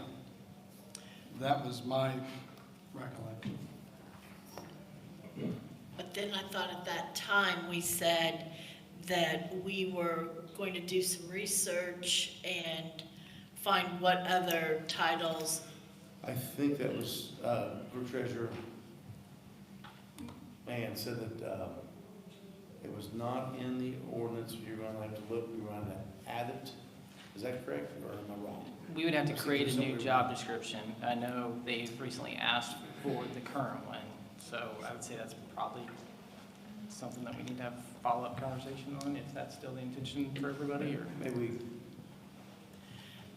Can we, maybe call the judge up here for some clarification. Sure. So, yes, we have had a conversation about how the mayor had concerns about her being called a clerk and having the same rate of pay as everyone else when we were asking for higher pay. So the council decided that it would be best if she had a separate job title due to the difficulty of duties, and that was different. And so, yes, we talked to PERF. They said as long as we had some sort of writing from the HR department that she could be called judicial administrator / court clerk, then she would be approved for PERF. And we believe that it was supposed to be $26 an hour with this salary ordinance. We were never consulted about anything differently. I know the mayor had a concern, but once we talked about with the council how she had different job duties than a different clerk, that she would qualify for a higher rate of pay. And I would direct your attention, if that is still an issue, to the clerk treasurer actually makes no more than $29 an hour in this salary ordinance. We're not asking for 29, but we're asking for 26. Everybody in our office, at least the two, our part-time girl was at 24 last year. She got a raise of 25. She came in later than Amy. Amy's the only one who didn't get a raise. And I believe in the mayor's last hearing and video to the city, he said everybody in the city but these 3 people didn't get a raise. Well, Amy wasn't listed as one who didn't, so she should be getting a $1 raise. And if we need to change her title so that it appeases all the other clerks, then that is something we can do via perf, and I think that would satisfy the mayor's concern of not having to raise everybody just because he wants all the clerks to have the same amount.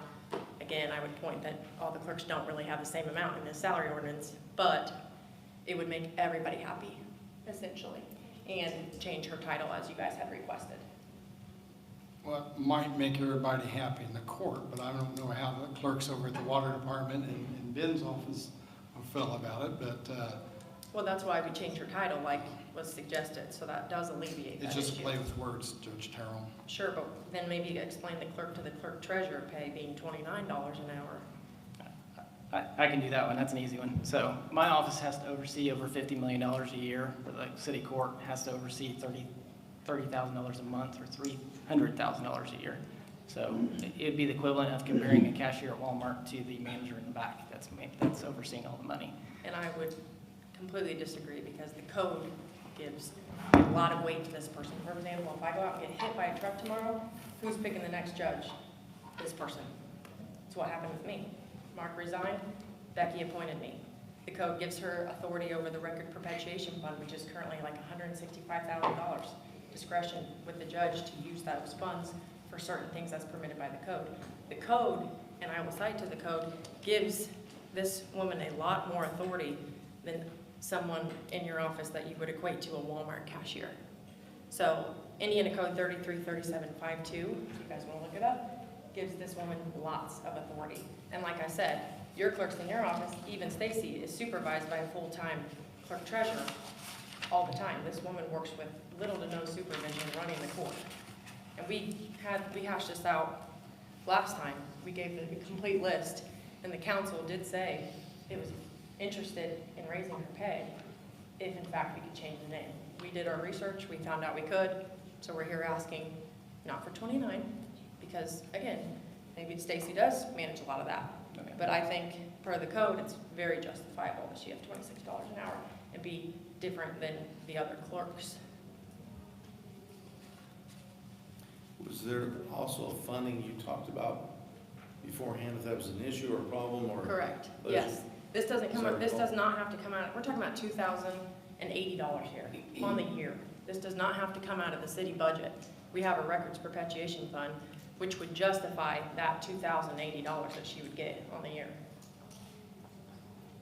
The court has a separate fund. When it takes a ticket, a portion of money goes into that fund. And it's only to be used for court record keeping. Her job is 50% of that right now, so we can definitely justify $2,000 a year.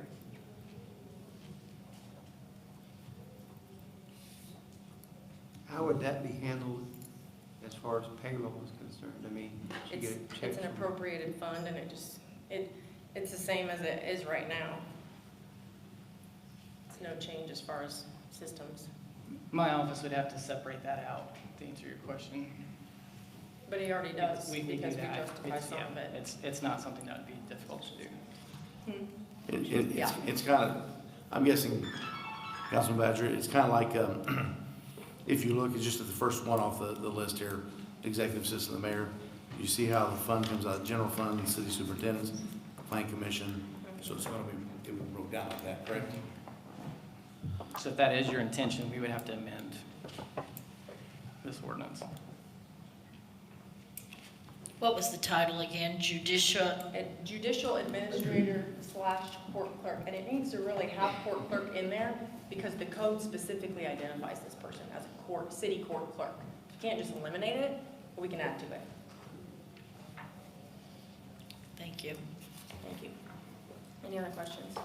How does that affect this, changing the title? You could change the title in here. You could also change the title in the job description. And then if you want to take part of that salary out of the record perpetuation fund, we would just have to list it in here. Is it going to delay the passing of this? Judge Terrell would have to work with Mr. Coffey on drafting the amendment to this. So It should be an issue. yeah. So that it wouldn't be delayed? I don't want to. Can we propose we amend the title tonight? I wouldn't want to do anything without Mr. Coffey's oversight. No offense. Mr. Pierce. None taken, Mayor.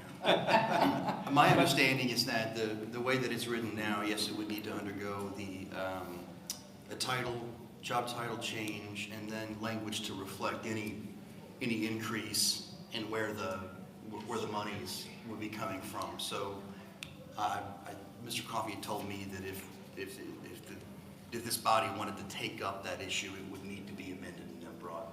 So there is a motion on the floor, and there's been discussion.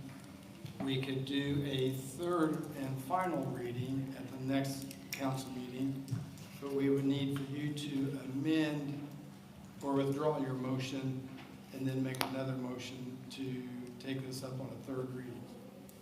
Is that right, Mr. Porter? Yes. So I will withdraw my motion. We don't need any second or anything like that, do we, Mac, on that? Okay, so the motion's off the floor. And I'll make the motion that we amend the title. To Yeah, go ahead. I'm sorry, is that assistant? judicial administrator / city court clerk. Thank you. Do I need to do And anything that would else? be And just the rate. $26. And then- I think you need to share with the council and see if this require another public hearing, because you're changing the ordinance. That's true. Okay, we'll table this. Just withdraw? Withdraw. Well, but then make a motion to table. I will. So I'll withdraw my motion, all motions, and I request to table it. Second. Motion made and seconded to table the salary, what are we working on? Setting the salaries of certain appointed officials and employees. All in favor, say aye. Aye. Opposed, no. Motion carries. Thank you. You got everything? Yes. Next on the agenda, consideration of resolution 2025-0718, the written fiscal plan for annexation of real estate.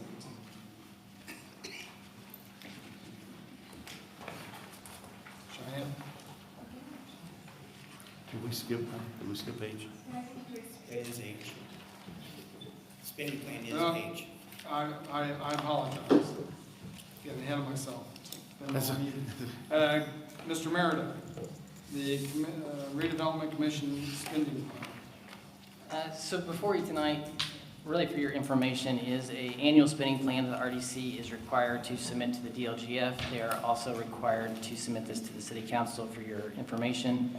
To put it in layman's terms, this is basically kind of their wish list for, if the world were perfect and they had lots of money to spend, this is what, would be on the wish list. So the only thing that's really on tap for them is to continue their debt payments for the redevelopment bond 2021, which is $802,000 next year. That's required. So other than that, it's just kind of their wish list for you. It's just for your information purposes only.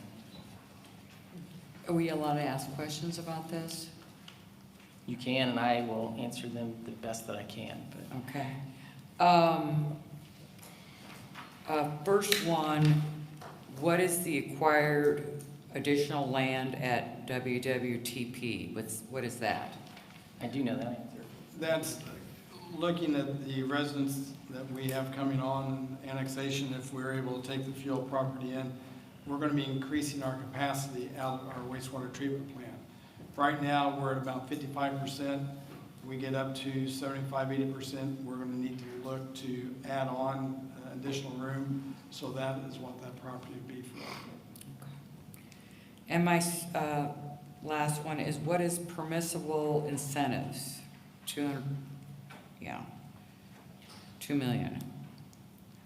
I'm going to assume that is another way of talking about how you want to attract businesses to come here, tax abatements and so forth. We've not given any tax abatements in the last 6 years for anybody. I have a hard time, other than some of the ones that were downtown that were already in place that we're carrying through. I don't see the need to give any tax abatements, but they put that in there just in case. Again, I use the example, If we had 1 acre of ground and we had 100 people wanting to buy it, that's one, that's kind of the way we are right now. Now, if we had 100 acres and only one person, then we need to incentivize people to come in. We're not in that position at this point.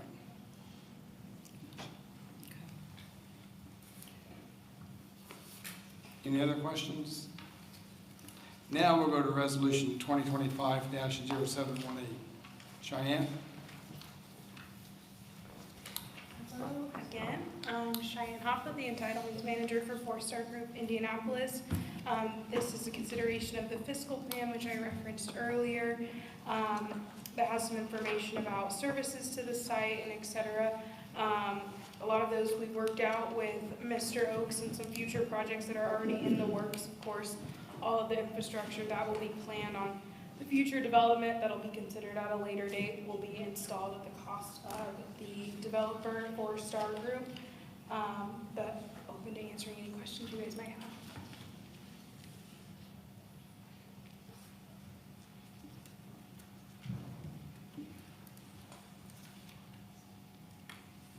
Any questions for Cheyenne?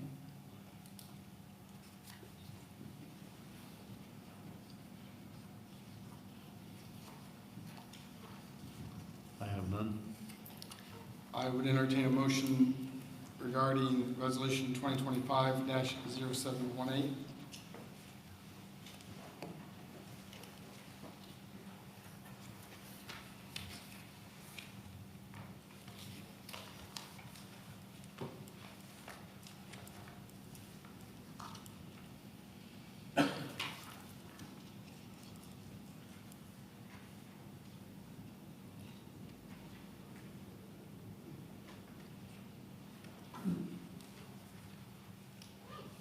And again, this is just for the land only, correct?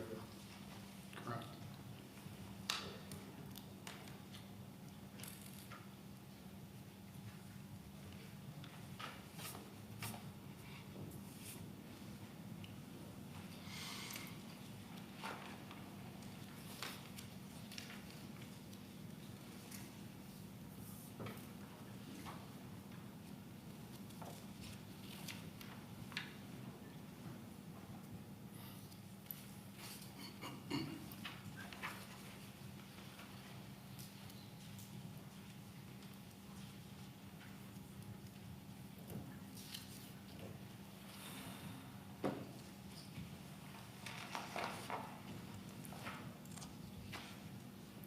If there's not going to be a motion, then it's going to die. So does anyone want to make a motion?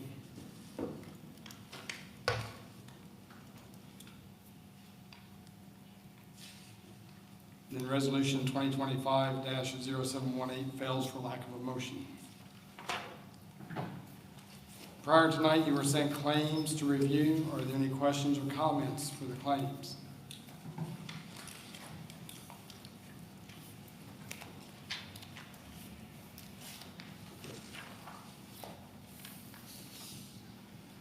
I'll make the motion to approve the claims as presented.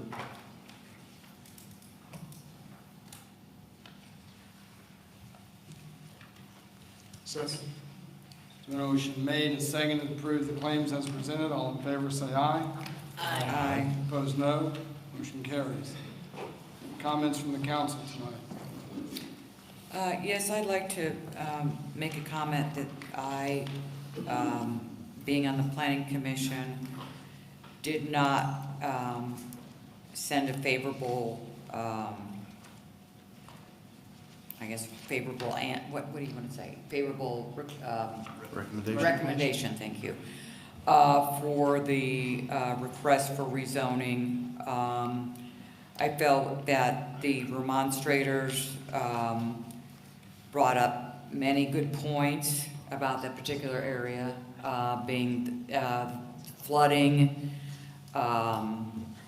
being very, very busy. The one gentleman talked about all the times that people ran the stop signs there, all the buses that are in the area. I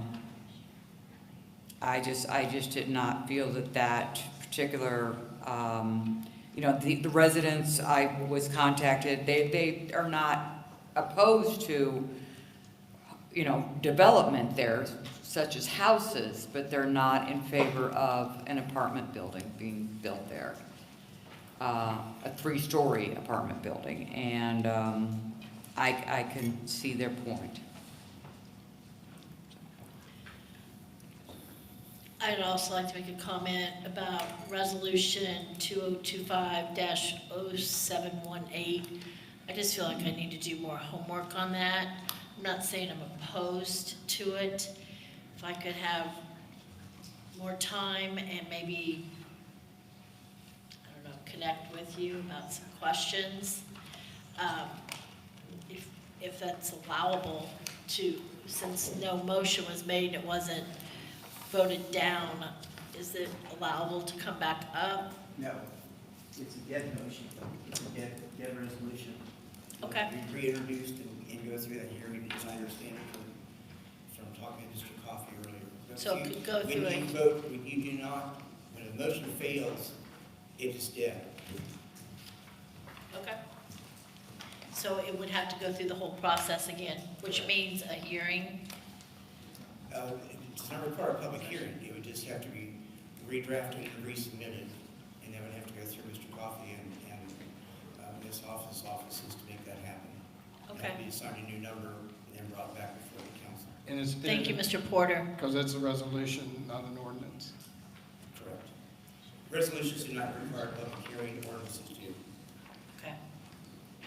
And I too am not opposed to Resolution 2025-0718. I felt like the remonstrators that were here didn't feel that they had enough information nor enough notice of this particular annexation of the real estate. So that is my comment on that. I just don't feel like that there was enough advance notice for the residents and or ourselves. I know the city did a great job of taking care of the signage issue at the Rural King entrance across from the Circle K. And thank you, Mr. Strader. The employees said thank you.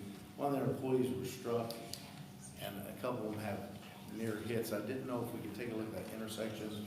They're complaining that cars coming on Ohio Street, turning into the Rural King Shopping Center, the pedestrian signal, the way it's set up, they're saying people are normally getting struck. I don't know, not examined or anything, but I know if the city can take a look at that. Employees at the Circle K had asked. I don't know. Would you like that placed on the Board of Works agenda? What's that? Would you like that placed on the Board of Works agenda? Yes, that's fine. And a lot of people don't understand when you're getting ready to go across and you'll see the little walking guy highlighted in a white light. Yeah, that's about 6 seconds. Then it starts flashing for about 18 seconds. And that's, the white is to tell you to go, the flashing is get across. Yeah, so we had that problem up here on Main Street 4 years ago, Mac. It met the state standards. It's just people did not understand how that really worked. Because some people, they see it flashing orange, they won't go. You know, you still got about 18 seconds to get across. So is there any, I mean, is there something? Just get on Mr. Porter and have it put on the agenda for the Board of Works. Anything else from the council? Wednesday morning, you'll receive a call for agenda items Wednesday morning at 8 o'clock. You can send me back an email, and that's for both council and Board of Works. I just have one additional question. The crosswalk that is across from, that goes across East Morgan Street in front of the 915 restaurant, when was that approved and, I guess, installed? It was installed, 3 weeks ago? It was started probably 6 weeks ago, but it took them a while to come down and finish it.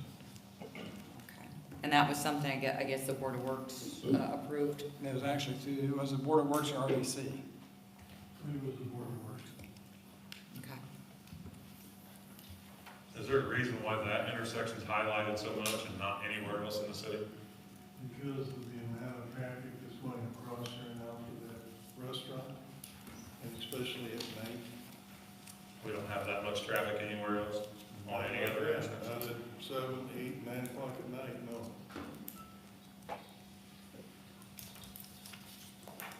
Also, I know Councilwoman Lips, I think Miller had some questions for you. I think another issue to address, I'm curious, is the number of homes or planning in that area. I'm worried now, I know we've taken on a lot. I worry about our ratio of our police and fire, protection and things for that. And that's another thing I'd kind of like to know a number as well, please. Thank you. Well, I hope that Chief Green, correct me if I'm wrong, if we put a subdivision over there, Washington Township would be willing to help us out on that. Okay, great. Yeah. Anything else from the council? Anybody from the public want to comment on anything? I would like to say, please have a happy Thanksgiving. Don?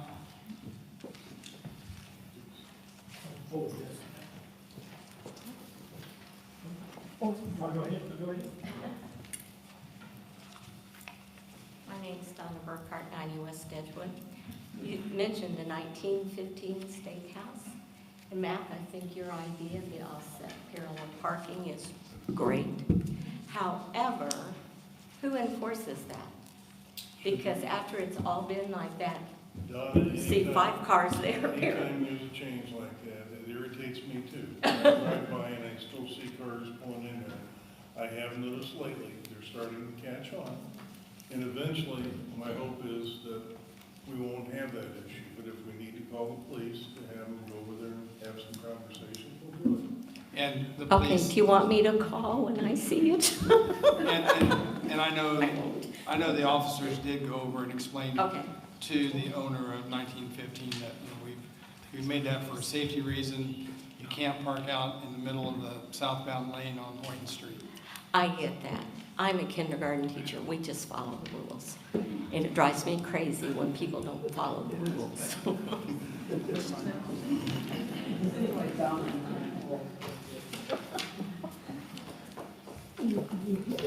Chad Rohr, 560 South Ohio Street.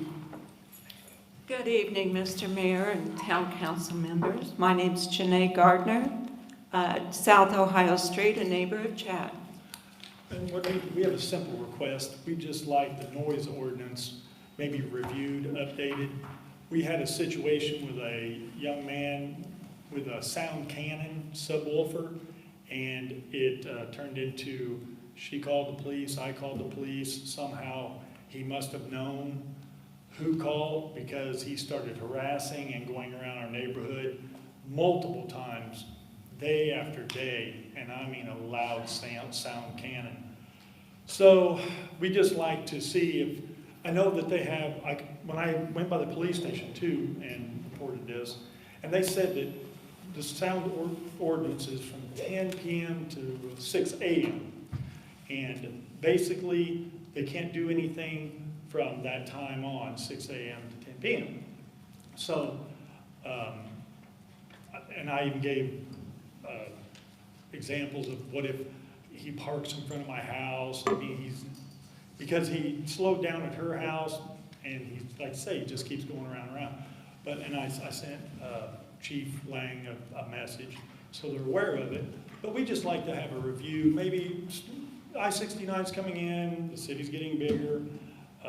Just maybe review this. We have some names of different neighbors up and down Ohio Street that have heard this and are kind of irritated by it, and would like to also have something maybe reviewed. So, Who's the councilman in your area? What's your address again? 560 South Ohio. I believe it's just me. Oh. I would say, besides that review, and I'm not going to, I can defer to Assistant Chief Manley back there, but I believe, and you're talking about that noise ordinance, but if you have multiple complaints, that is disorderly conduct, they can go around and give a warning, and then they do not cease and desist. then they can be cited for it. So if you have multiple at that time it comes in, that's the key thing. It's kind of like harassment and stalking. It can't be just a one-time thing. It has to be multiple, several. So if you have several of your neighbors that call in at that time that he is doing it, even though it's not that 10 to 6, as you say, it can still be addressed. And she had called and I had called, and I had actually, and did it so much, I got in my car and I found out where he lives. I turned in his address and his plate number, and it just kept going on and on. One thing it did stop was from 10 to 6. He was doing it up until midnight, 1 o'clock in the morning, but that did stop. But during the day, it just went on and on. Because and I'll just give you a little background and my years of experience being on this council, we've gone through that, because then you look at the person that works the night shift. So at 8 o'clock in the morning, when they get off duty at 6 o'clock or 6 a.m., well, 8 o'clock is, that's quiet time for them. And so you've got that imbalance there. So you have to, it's kind of each case needs to be looked at, it's unique, and just because there's a certain times, there are different ways to handle the situation around it. And I can attest, Ms. Vibration, again, is that I have heard this, it's a Suburban, if I remember correctly. It's a Yukon black. Yeah, and has windows all open. It literally rattles the back part of my house as he goes by. So this is, I will attest to what they're telling you is accurate. And it does go on throughout the day, multiple times during the day. Goes up Ohio Street to Morgan, basically does a U-turn and comes back down. And goes down, I don't know how far south, probably to the roundabout, comes back north again. So it is an ongoing situation. So like Councilman Deckard mentioned, you might just get your neighbors every time you hear it, call. Once, if we can go through a month and you get maybe 10 complaints, now all of a sudden it's a nuisance and the police department can act on it. Okay. And I'm sorry, Chief Lane, I was thinking you took your award and left. I apologize, so I wasn't trying to he wished he had. To slide that one over here. Yeah, if I may speak to that a little bit, I understand the issue. We've had complaints similar to yours in the past, maybe not this one specifically, but for our officers to act, there needs to be some kind of foundational breaking of an ordinance or law. And if it's not there, then, I guess you could get the phone calls that you're talking about. But if there was some kind of review of maybe an ordinance to make it easier for us to enforce, because that's going to be the answer that you get. Is if you call the department and say, hey, I got this guy that's something similar to yours, we don't have a foundational thing to act upon at that point. You get 5 or 6 calls, then maybe, but it would sure help if there was some kind of foundational ordinance that could be enforced. And I don't know how you would have to measure that. It would take some investigation. So Chief Lang, I know I've heard Mr. Coffey recommend, talk about the nuisance ordinance and so forth. What if you would get with Councilman Deckard and review the sound ordinance and maybe we revise it and we put in there some kind of nuisance clause in the noise ordinance? There's several different noises too. It's not just radios. It's also modified exhaust and it's also animals. I visited this a few years ago and it just kept getting pushed back until it was forgotten. But I think it is animals as well, because I was working nights and had a serious issue with something I could not get done about it. So I wanted to visit it myself. We do have a guy that lives in my district numerous times during the night. It's just this god-awful exhaust or lack of exhaust that you can hear for blocks and blocks and blocks. And these are extreme noises. Yeah. That we're talking about extreme. Yeah. So things above normal. Would the two of you be willing to work with Councilman Deckard and Councilman Farron to maybe have a meeting that, similar to what Councilwoman Miller and Councilman Badger's doing, coming back with a recommendation that, Mr. Coffey can draw up an amendment to the ordinance. And that way we put the nuisance clause into the noise ordinance. Now we've got something the officers can act on. And if you'll see, Mr. Porter, you have Josh and Phil's contact information to give them? It is online? Okay. Under, if you just Google or not Google, if you go to our search box, just put in counselor, it'll give you the counselors and their contact information. Okay. Thank you. Okay, Thank thank you. Appreciate it. Could you remind us when the trash pickups are? Well, that's the next thing on my list now. Mine's tomorrow. That's the only thing I've had to do That's all the night, big and I've waited for news 2 for the hours week. to be able to do it. Yeah. Okay. No other announcements? No other comments?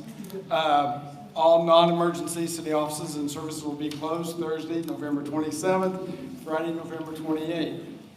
Those who normally get their trash picked up on Thursday, Grace, it'll be picked up on Wednesday. Woo! If you're picked up on Friday, you're looking at Monday. Got it. Everybody got it, Ann? Yes. Wednesday. Yes, thank you. Next meeting will be Monday, December 8th, beginning at 7 o'clock, and hopefully it won't be this long. We are adjourned. Happy Thanksgiving. Council members, just let you know, when I withdrew, that should not have been signed. I can't find my, I'm going to print my copy again.